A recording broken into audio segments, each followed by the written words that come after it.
একটা পেঁচার ডাক শোনা যাচ্ছে যেন, কিন্তু আসছে কোথা থেকে? এই লোকটার ঝোলা থেকেই মনে হচ্ছে। এই প্যাঁচাটা তো খুব জ্বালাচ্ছে, কি যে করি। এই ছোকরা, এই তোমার ঝোলাটা খোলো তো দেখি। অনেকক্ষণ ধরে একটা পেঁচার ডাক শোনা যাচ্ছে দেখছি। প্যাঁচা? কিসের প্যাঁচা?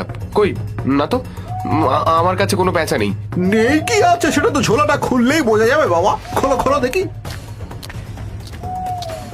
উমা, এ তো দেখি লক্ষ্মী পেঁচা। এই ছোকরা, এটা নিয়ে তুই কি করছিলি রে? হিন্দু রাজার কাছে থেকে এত বড় অপবাদ! রাজা যদি জানতে পারেন যে তুই লক্ষ্মী পেঁচা নিয়ে বিক্রি করছিস, তোকে শুলে চড়াবেন, শুলে। দোহাই তোমাদের, আমি একটা গরিব ব্যাদ, দুটো পয়সার জন্য এই কাজ করেছি, আমাকে রাজার কাছে নিও না। সে বললে তো আর হবে না বাবু। হিন্দু রাজার রাজ্যে থেকে লক্ষ্মী পেঁচাকে অপমান করবে, তাকে তো আর রাজা ছেড়ে দেবেন না। চলো, তোমার বিচার হবে, চলো।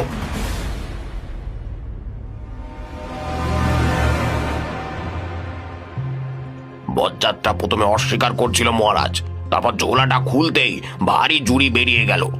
মহারাজ, মহারাজ, আমি গরিব মানুষ, ভুল করে ফেলেছি, ক্ষমা করে দিন, দয়া করে আমায় ক্ষমা করে দিন। বুঝলাম তুমি ব্যাধ, পশু পাখি হত্যা করাই তোমার কাজ, কিন্তু তাই বলে লক্ষ্মী পেঁচা? লক্ষ্মী পেঁচা হলো মা লক্ষ্মীর বাহন। পেয়াদা, দেখি পেঁচাটা। বাহ, কি সুন্দর পেঁচা, যেন বরফের গোলা। ব্যাধ, তুমি এই পাখিটাকে মেরে বিক্রি করে দিতে? ছি ছি ছি ছি ছি ছি।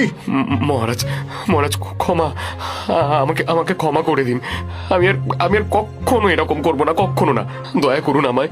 আচ্ছা বেশ, এইবারটি তোমাকে ক্ষমা করে দিলাম, আর কখনো এরকম করবে না।